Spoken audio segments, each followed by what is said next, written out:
Grave ডিজিজে আক্রান্ত হয়ে চিকিৎসা শেষে পুরোপুরি সুস্থ হয়ে গানের জগতে পা রাখলেন জনপ্রিয় ফোক সঙ্গীত শিল্পী শারমিন। এবার ঈদ স্পেশাল অনুষ্ঠানে গান গাইবেন শারমিন। শারমিন জানান আরটিভি তার চিকিৎসার দায়িত্ব নিয়ে মহানুভবতার পরিচয় দিয়েছে, কৃতজ্ঞতা জানান দর্শকদের প্রতিও। আবারও গানের ভুবনে ফিরে আসায় স্বাগত জানিয়ে শারমিনকে ঈদ শুভেচ্ছা উপহার তুলে দেন আরটিভির প্রধান নির্বাহী কর্মকর্তা। আতিকা রহমানের রিপোর্ট দেখুন।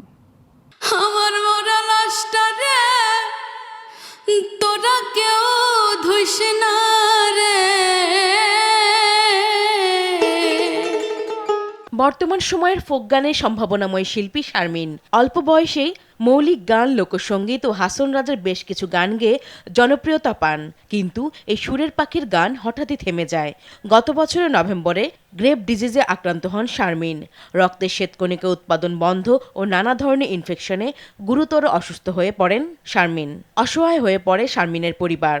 এ সময় শারমিনের পাশে দাঁড়ায় বেসরকারি টেলিভিশন চ্যানেল আরটিভি, দায়িত্ব নেয় চিকিৎসার।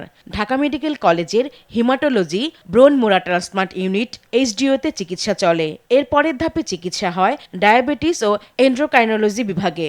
দীর্ঘদিন চিকিৎসা শেষে এখন সুস্থ শারমিন। সুস্থ হয়ে কৃতজ্ঞতা জানাতে শারমিন তার বাবাকে নিয়ে আসেন আরটিভি কার্যালয়ে।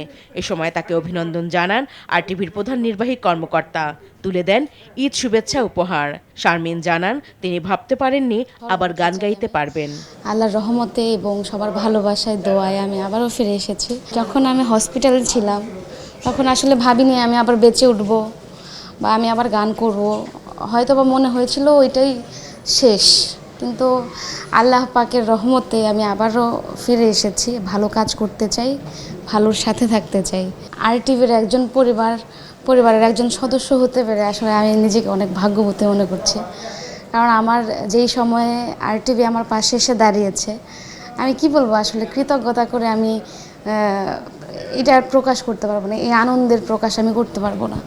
অনেক অনেক কৃতজ্ঞতা আরটিভির প্রতি এবং আমাদের যে সিও স্যার, ওনার প্রতি আসলে আমার অনেক অনেক অনেক কৃতজ্ঞতা, ভালোবাসা, শ্রদ্ধা যে আজকে আমি সুস্থ হয়েছি সকলের ভালোবাসার দোয়ায় এবং আরটিভি এসে পাশে দাঁড়িয়েছে আমার। আমি চাইবো আমি যতদিন বেঁচে থাকবো আরটিভি আমার সাথে থাকুক এবং আমি আরটিভির সাথে থাকতে চাই। আসলে শারমিনের জীবনযুদ্ধে পাশে থাকায় আরটিভির প্রতি কৃতজ্ঞতা জানান তার বাবা। তার যে পরিস্থিতি ছিল আসলে ফিরে আসার কোনো আশাই ছিল না। দেশের মানুষ এবং প্রবাসী ভাই বন্ধু সবাই সহযোগিতা করেছেন। আমাদের আরটিভির সিও স্যার যে আমার শারমিনকে যে উনি দেখতে গেছে, এতে আমি আসলে অনেক কি বলবো, এটা বলার কোনো ভাষা নেই। তবে আরটিভি এবং আরটিভি পরিবারের কাছে আমি কৃতজ্ঞতা বোধ করছি যে তারা আমার মেয়ের পাশে এইভাবে দাঁড়িয়েছেন। আরটিভির যে পরিবার যারা আছেন সবাই যেন আমার মেয়ের পাশে এইভাবে থাকে এবং তারা যেন সবসময় দোয়া করে এবং তার জন্য খেয়াল রাখে, এই দোয়াটুকু আমি চাই তাদের কাছ থেকে। আবারও দর্শকদের মাঝে গান নিয়ে আসছেন। এবার আরটিভির ঈদের বিশেষ অনুষ্ঠানে গান গাইবেন শারমিন। আরটিভিতে আমি একটি অনুষ্ঠান করব, ঈদের প্রোগ্রাম। আশা করি সকলের সাথে থাকবে এবং প্রোগ্রামটি ভালো হবে। গান তো ফোক গানই করতে চাই। আসলে আমার ভালোবাসার জায়গাটা হচ্ছে ফোক। আমি ফোক গান নিয়ে কাজ করতে চাই, ভালো কিছু গান করতে চাই, যেই গানে আসলে সকলে আমাকে মনে রাখবে, যেই গানের মাধ্যমে আমি সকলের কাছে পরিচিত হব। শারমিনের মতে তিনি যেন নতুন জীবন ফিরে পেয়েছেন।